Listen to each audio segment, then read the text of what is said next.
Olá, seja bem-vindo, bem-vinda à nossa disciplina Pensamento Criativo. Eu sou a professora Miriam Brum Arguelho e vou estar aqui com vocês hoje trabalhando nessa videoaula o módulo 2, intitulado Criatividade e Inovação nas Organizações.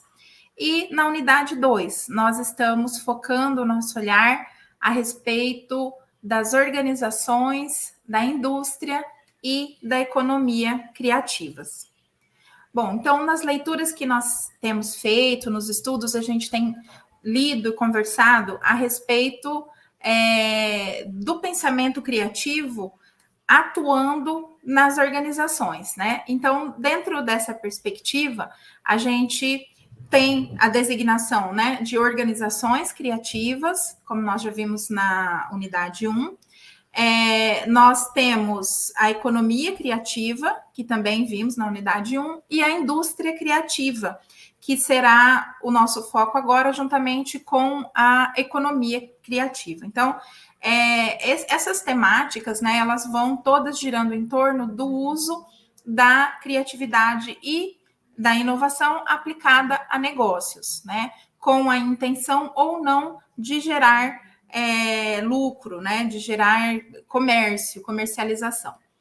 E dentro desse setor, né, o setor criativo no Brasil, os estudos nos mostram, nos indica que é um setor em expansão, né, com um potencial muito grande, tanto para o desenvolvimento local, né, que aí a gente vai estar falando, né, das cidades, das comunidades, dos bairros, mas também para um desenvolvimento do próprio potencial econômico nacional, porque a economia criativa ela tem um impacto direto na economia e na geração de empregos, né, na geração de postos de trabalho, e isso tem uma relação direta com a economia do país. Então, hoje, o setor criativo é um setor em franca expansão e de grande importância dentro do cenário econômico nacional. Os estudos, né, e a organização do setor criativo, ele começa no micro, né, de uma maneira geral a gente veio estudando, né, que a gente tem um olhar para o micro, porque a iniciativa de colocar o potencial criativo nos negócios, ela começa por pequenos coletivos. E a partir daí ela vai se expandindo e chegando em grupos maiores, nas organizações, e né, antes da economia criativa ser um termo generalizado, nós tínhamos já também o termo da indústria criativa, né? E aí a gente vai pensar e analisar qual seria a diferença, né, entre economia criativa e indústria criativa e por que a gente tem esses dois termos. Mas antes disso, para pensar nesse enorme potencial de utilização do setor criativo no Brasil, eu gostaria de referir o exemplo, né, do Pix, que é esse sistema que todos nós conhecemos, que hoje facilita muito a nossa vida para realizar pagamentos, para enviar, né, socorrer alguém que está precisando de um dinheiro em alguma situação emergencial. E a gente faz uso, né, desse serviço, desse produto, de forma gratuita e de forma instantânea. A tecnologia do Pix, a ideia do negócio Pix é 100% nacional. Então, e surge, né, justamente dentro dessa perspectiva do setor criativo. O Pix é um produto que é admirado hoje em dia, inclusive inspira o desenvolvimento de produtos semelhantes em outros países, né? Então, mas assim como o Pix, nós temos muitas outras soluções, muitos outros produtos e serviços, alguns mais amplamente divulgados, outros que funcionam mais num micro mesmo, né, num sistema local, mas que tem gerado tanto trabalho, emprego e renda, mas também solução para a sociedade, né? Trazido produtos e serviços que solucionam, resolvem problemas e facilitam a vida das pessoas. Bom, então, para a gente pensar um pouquinho, né, sobre a diferença, pontuar aqui a diferença entre economia criativa e indústria criativa, são bastante semelhantes, ambas utilizam o capital intelectual como o produto, né, o principal fonte de produção dentro dessas economias. Portanto, são as pessoas que são os valores, né? E como o capital intelectual é algo abstrato, subjetivo, é considerado um bem intangível. E isso gera toda uma diferença, um olhar diferenciado para esse setor também. Né? Aqui nós não estamos falando em investimentos de infraestrutura, nós não estamos falando em grandes estruturas, nós não estamos falando em parques tecnológicos refinados, nós estamos falando de pessoas que utilizam, né, o seu conhecimento, o seu saber, né, o seu potencial intelectual para o desenvolvimento e para a criação de produtos, serviços, processos. A indústria criativa é um termo que começou a ser utilizado antes, né? Então, ele é mais antigo na literatura e é mais antigo também dentro dos setores, né, econômicos. A economia criativa é um pouco mais recente, e a economia criativa ela tem uma relação muito próxima com os modelos de negócio que surgem e que são disseminados ali no Vale do Silício, que tem as startups como a sua principal figura, né? Como sua principal estrutura. Então, quando a gente se refere a modelos de negócio, ao setor da economia criativa, a gente está se referindo mais a esse tipo de negócio que segue uma estrutura próxima à startup e que segue um modelo de negócio. Quando a gente está falando da indústria criativa, não necessariamente teremos, né, essas características de modelo de negócio, de sistemas escaláveis, né, de produção do próprio negócio, mas teremos também e principalmente o capital intelectual como o maior bem dentro dessa indústria. Trazendo, né, mais uma vez aqui uma relação entre as organizações, as indústrias e a economia criativa, a tendência é de que se implementem políticas públicas no sentido de fomentar, de encorajar, né, os investidores, os empresários, os agentes desses setores a deixar a informalidade e aderir aos processos de formalização dos seus negócios. Né? Nós ainda temos um número muito grande no Brasil de empresas, organizações, indústrias e economia criativas que estão operando na informalidade. Né? Essa é uma característica que é marcante no nosso país, mas existem já, né, algumas iniciativas do governo para que sejam criadas oportunidades e políticas públicas para que essas organizações elas adiram ao processo de formalização do seu negócio. E assim que isso, né, à medida que isso vai acontecendo, o próprio governo, né, as próprias instituições podem mais facilmente apoiar, fomentar, injetar recursos para que esse setor se expanda ainda mais do que já tem crescido, né, nos últimos tempos. Um dos fatores importantes que estão dentro da lógica, né, da organização criativa, indústria criativa e economia criativa, são os indicadores de escolaridade. Uma vez, né, que o capital intelectual é o principal elemento que fomenta o surgimento e a expansão desses negócios, né? Então, aqui a escolaridade, o ensino, a formação terão sempre um valor importante, acrescido, para que seja cada vez mais, né, para que haja um investimento cada vez maior e para que também esse setor se expanda cada vez mais.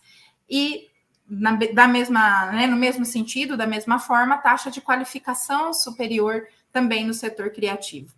Pensando nessas temáticas, né, o nosso material de estudo, nós colocamos 2 artigos que tratam especificamente dessa temática, que é a necessidade de formação inicial e continuada para que esse potencial criativo, né, e esse capital intelectual efetivamente se viabilize, né? Porque nós não vamos conseguir falar em criatividade, não vamos conseguir falar em capital intelectual se nós não formamos as pessoas, né? Se nós não permitimos uma escolarização, né, da nossa população, dos nossos profissionais, né, dos empresários, dos empreendedores, enfim. A escolarização, o estudo, a formação e a qualificação são elementos cruciais, importantes para o sucesso da economia criativa. E isso é importante destacar, porque quando a gente está falando de economia criativa, a gente tem uma tendência a pensar na informalidade. Porque sim, muitas vezes, principalmente quando nós estamos falando de produtos e serviços que têm tem mais relação com a produção de artesanato, talvez a gente esteja falando de um saber tradicional, talvez a gente não esteja falando de um saber escolarizado. Mas isso não significa que esse empreendedor não necessite de formação específica para gerir o seu próprio negócio, que ele tenha uma formação, uma escolaridade que aprimore, né, os seus conhecimentos para que ele seja bem sucedido. Então, esse é um aspecto importante, e inclusive é importante que se fale a respeito da economia criativa, que nós tenhamos cursos que tenham, assim como o nosso, né, os nossos, que tenham disciplinas, né, que tragam esses conhecimentos, esses conceitos e que deem algumas possibilidades de direcionamento para os profissionais, né? Então, tudo isso é algo novo, mas nós já temos isso implementado e é um diferencial, inclusive, para a nossa própria universidade trabalhar nesse sentido, né, de ofertar cursos que discutem a economia criativa, que discutem o setor, né, da economia criativa como um setor potencial para todos nós, né, para a nossa sociedade. Então, pensando nesse aspecto, um dos indicadores que são contemplados lá, né, no material de estudo que a gente traz é o indicador de escolaridade. Então, nós temos hoje uma realidade no Brasil em que demonstra que algumas áreas têm um potencial de formação bastante alto, porque, de uma maneira geral, a indústria criativa ela está relacionada a setores que esse potencial, né, a matéria-prima do capital intelectual é aquilo que está em oferta ali, né? E aí, então, é preciso da formação dessas pessoas. Esse capital intelectual precisa ser gerado. E então, os indicadores de escolaridade mostram, né, os setores em que isso tem destaque. E aí nós temos algumas áreas que vão surgindo e que vão se estabelecendo para uma formação mais voltada para esse tipo de profissional, né? Que vai depois, então, implementar, né, o seu trabalho, vai voltar o seu trabalho, sua produção, sua capacidade produtiva para esses setores criativos. Dentro desses estudos também, nós temos lá a taxa de qualificação nos cursos superiores dentro do setor criativo. E algumas áreas, elas têm mais destaque do que outras no setor criativo. Então, nós temos setores como jornalismo, moda, design, produção de mídias, e aí nós teríamos, né, não só produção de aplicativos, desenvolvimento de jogos, desenvolvimento de software, mas também os cursos ligados às artes e outros que também vão se inserindo aí, tendo como a criatividade e a inovação o seu ponto, né, de maior impacto. Dentro desses setores, e enfim, dentro da economia criativa, a relação, né, aqui até a gente colocou aqui de uma forma como está no texto, né, a relação suor, dinheiro e criatividade, nesse processo de produção, né, no processo de trabalho, dentro da economia criativa, da indústria criativa e das organizações criativas, o que entra em maior destaque, aquilo que tem maior valor é a criatividade. Então, aqui dentro dessa dinâmica, aquela coisa do esforço, né? Eu vou trabalhar com o meu esforço, com o suor do meu trabalho, vou, né? O trabalho mais braçal, de mais esforço físico, de força, de desgaste, ele tem menos valor, tem menos interesse do que a criatividade, do que o potencial intelectual. Então, esse é um diferencial, e aí a formação, a qualificação é algo que interessa, porque é um capital de negócio, é um capital. Ele ganha, o conhecimento ganha lugar, né, em relação ao trabalho mais braçal. A taxa de qualificação em nível de pós-graduação também se mostra bastante alto, principalmente porque as próprias organizações investem na formação continuada dos seus trabalhadores, né? Então, dentro de uma empresa de economia criativa, é muito fomentado que a pessoa tenha uma formação continuada, que faça cursos, que aprofunde o seu conhecimento. Então, cada vez mais, né, a formação, o grau de formação, o nível de formação desses trabalhadores é mais elevada porque interessa para o próprio negócio, porque interessa para a própria empresa. Então, esse é um aspecto importante de destaque também, né, uma formação de alto nível que é captada dentro desses setores, porque aí o capital intelectual vai se aprimorando cada vez mais e o negócio tem cada vez mais também um potencial de desenvolvimento, crescimento e impacto. Então, esse é um aspecto importante dentro dessa corrente de negócios. Dentro do setor da economia criativa, eu vou chamar de setor porque aí a gente vai englobar tanto a indústria quanto as empresas, né, as organizações, e aí a gente vai pensar em como a própria evolução dos serviços e a demanda do mercado modifica o produto, né? Então a gente colocou aqui, trouxe o Uber como um exemplo, o Uber que surge inicialmente para ser uma solução, né, de transporte de luxo. O Uber não era pensado para funcionar como um transporte popular, né, que acabou se tornando hoje em dia. Ele não só no Brasil, mas internacionalmente funciona como um tipo de transporte, uma alternativa de transporte mais acessível, e que nem sempre vai estar vinculado a um veículo bem equipado, a um veículo de luxo, né? De uma maneira geral, para baratear o custo para o cliente, o veículo também é um veículo mais popular.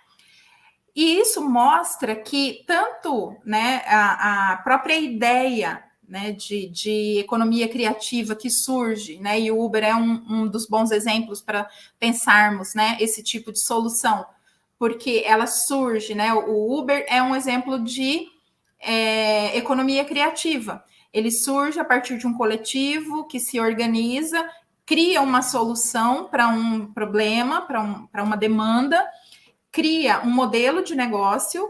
Esse modelo de negócio é escalável, portanto, tem a característica de atender a um maior número de pessoas sem impactar o custo da empresa ou sem gerar endividamento, e ele é sustentável, ou seja, ele vai, né, sendo continuado a médio e longo prazo.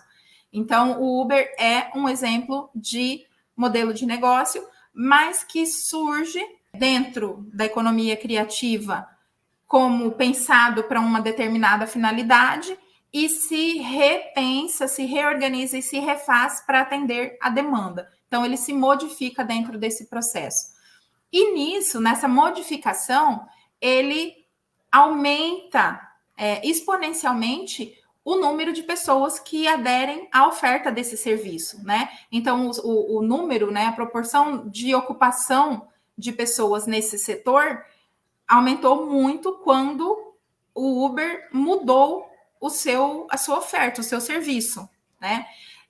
E esse tipo de negócio, a gente tem, né, assim, vários exemplos também de empresas que seguem esse mesmo sentido, que inicialmente começam desenhadas para uma determinada finalidade e que a demanda da sociedade para o próprio negócio desenha um outro caminho e aí então a taxa de ocupação aumenta, né? A taxa de utilização desse serviço também aumenta. E aí a gente vai pensar, esse material de estudo vai propor lá para a gente, traz algumas provocações, não só na taxa, né, na existência de cursos superiores criativos, que nós já temos hoje, e que já tem uma história estabelecida, como os cursos de moda, de design, de gastronomia.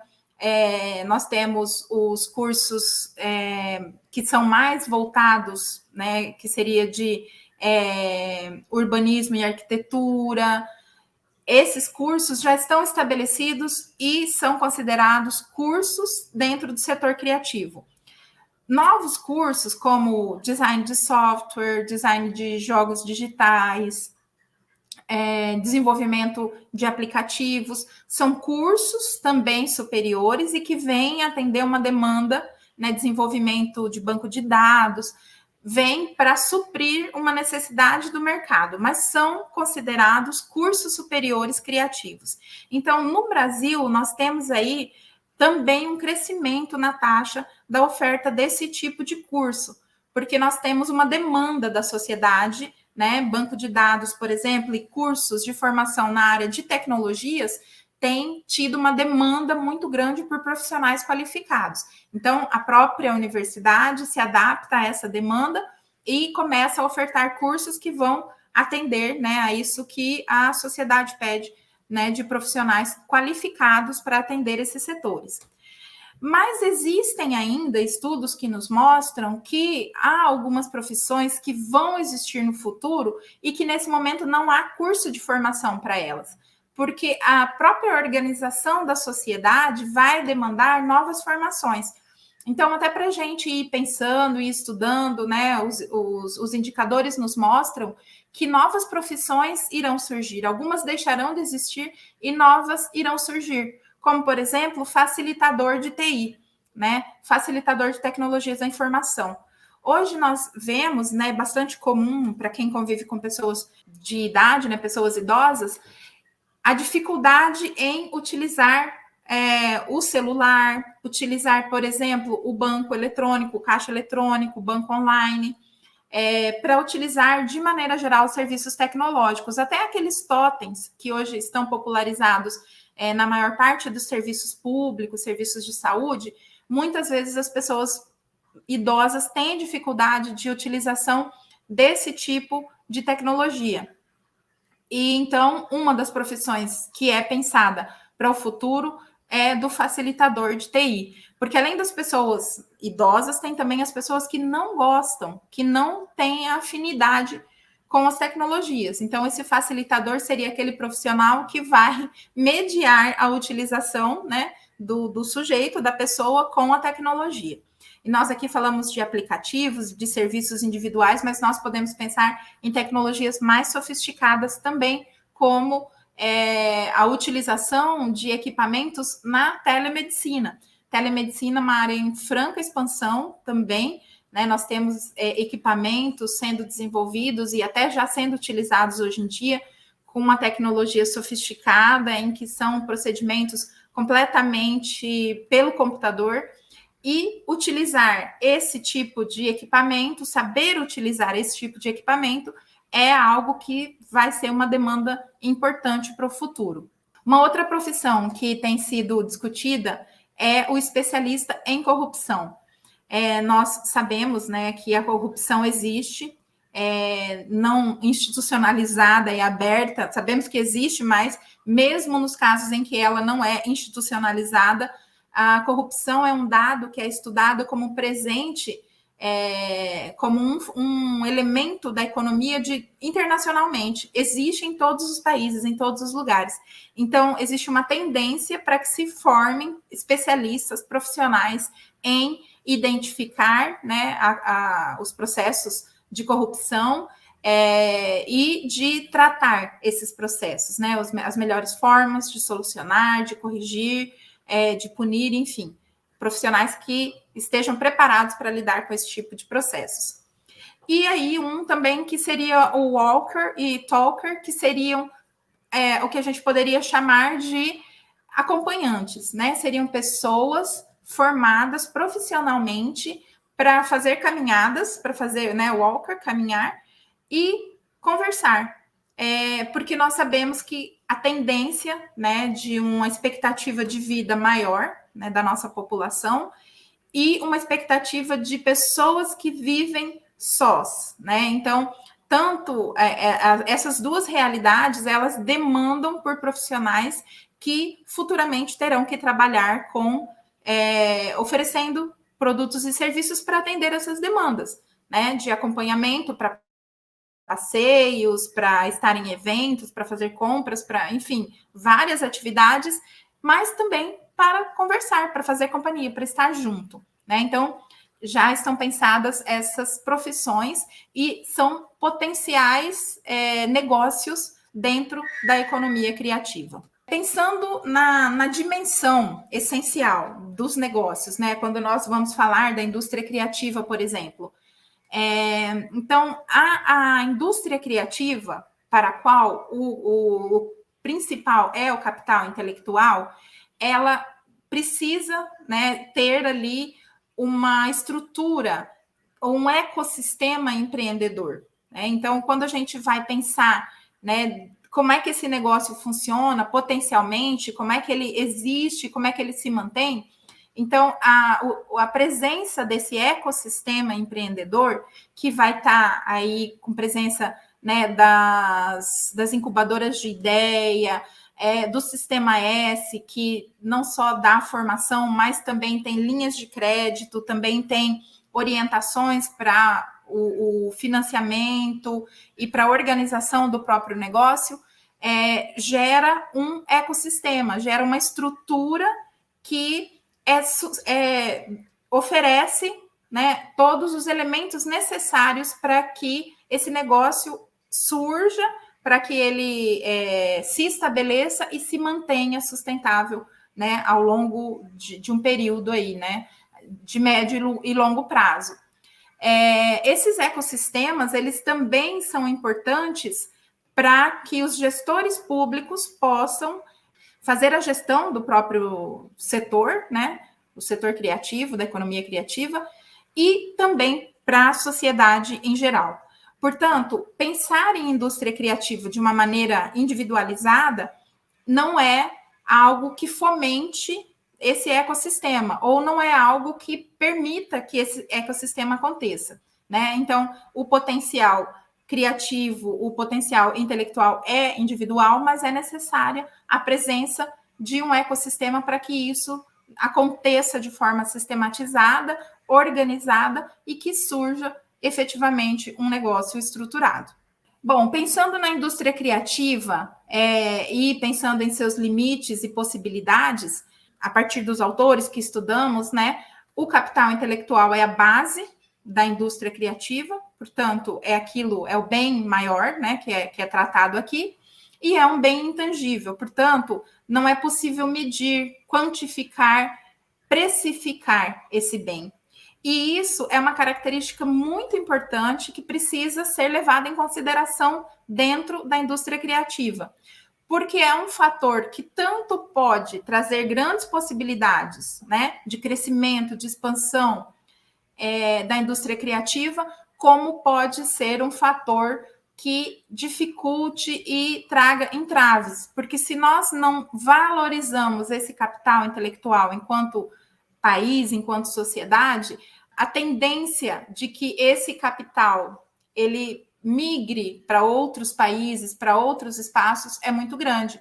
E a gente percebe esse movimento, né? Sempre que nós temos crises políticas, crises econômicas, a gente percebe um movimento dos intelectuais indo para países onde eles, em primeiro lugar, são respeitados como alguém que tem um investimento e tem um capital intelectual como o seu bem negociável, e também que tenha espaço de trabalho, né? Então, valorizar esse capital intelectual, viabilizar, fazer com que ele aconteça, que ele seja mantido, que ele seja valorizado e reconhecido é um desafio muito grande para o nosso país, para a nossa sociedade, né? Então, e criar condições para que efetivamente as empresas consigam captar, né, esse profissional, esse capital intelectual, colaborando para que ele efetivamente permaneça, né, dentro desses espaços, dentro dessas organizações. Um potencial também, né, para pensar aqui dentro, né, da indústria criativa é que o capital intelectual, o conhecimento, o saber individual é um bem, mas também os próprios conhecimentos e habilidades da empresa, a cultura da empresa, quando reconhecido, quando sistematizado, é um bem que, usado para inovar, usado como geração de valor, se transforma num bem também para essa empresa. Portanto, é uma forma de olhar, né, o conhecimento, o saber de outro prisma, né? Não só do sujeito, do indivíduo, mas também o saber, o conhecimento da própria empresa e a cultura da empresa, que pode se transformar em um bem, em um negócio, em um serviço. Em relação à inovação nas organizações, né, um aspecto importantíssimo são os recursos humanos, né? Nós estamos aqui, portanto, a gente já conseguiu concluir que tanto na indústria criativa, quanto na economia criativa, mas também nas organizações, né? A criatividade organizacional, o potencial humano, os recursos humanos são o bem maior. É aquilo que é o grande diferencial, né, desse setor.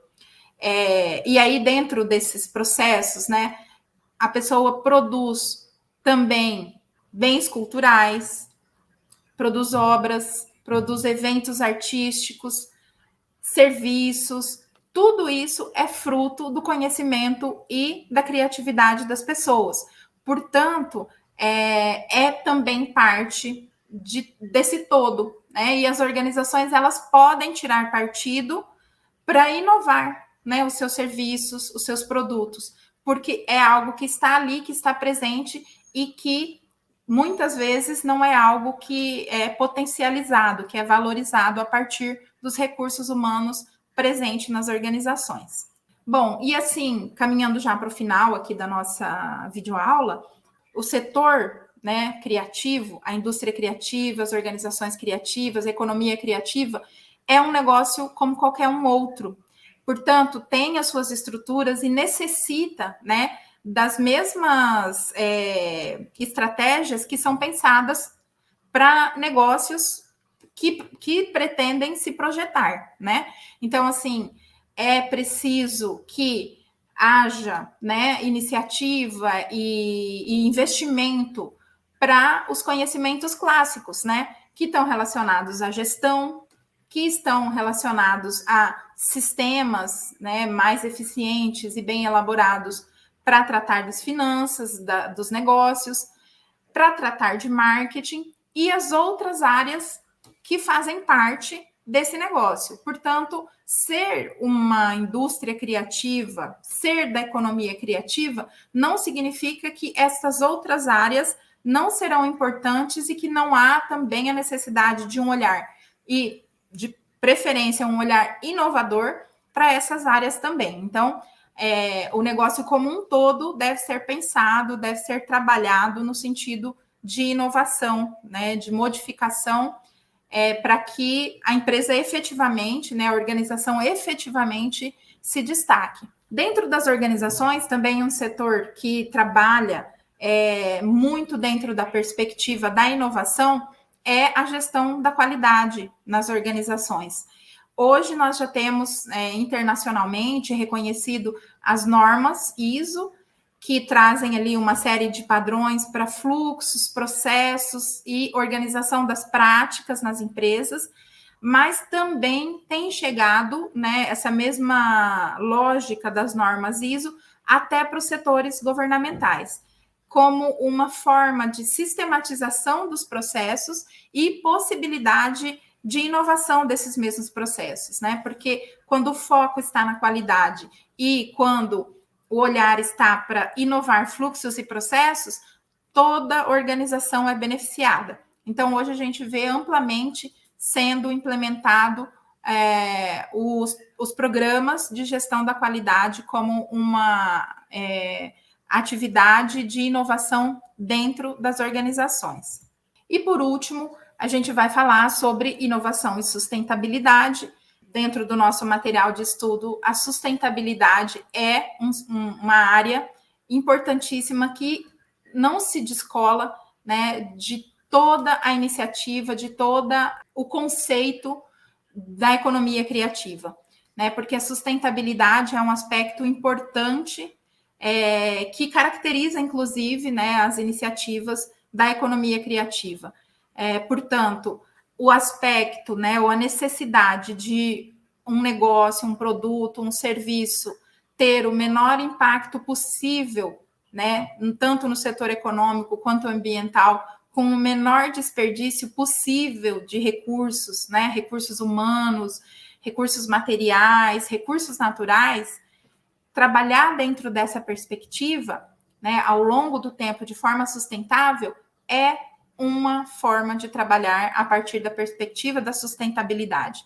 E essa perspectiva está diretamente relacionada dentro da proposta da economia criativa, né, para as organizações, para a indústria, para todos os setores. Portanto, a sustentabilidade é um marco que é importante e que é um dos aspectos que vai estar contemplado dentro das organizações, né, que se pretendem estar aí atuando no setor criativo.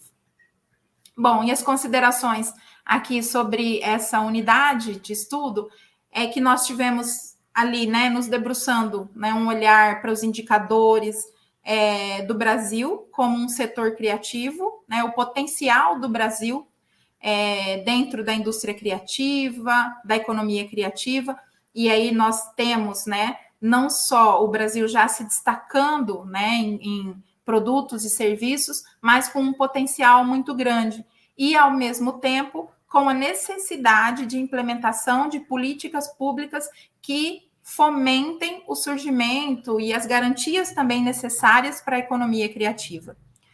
Nós tivemos um olhar também, né, um foco ali, uma lente mais focada a respeito da compreensão do conceito de indústria criativa e do que está relacionado com essa indústria. E aí fomos também finalizando com um olhar para a inovação nas organizações. Bom, esse foi, então, a nossa videoaula de hoje. Nós finalizamos por aqui. Espero ter contribuído com os estudos que nós estamos realizando e nós nos encontramos em breve. Muito obrigada.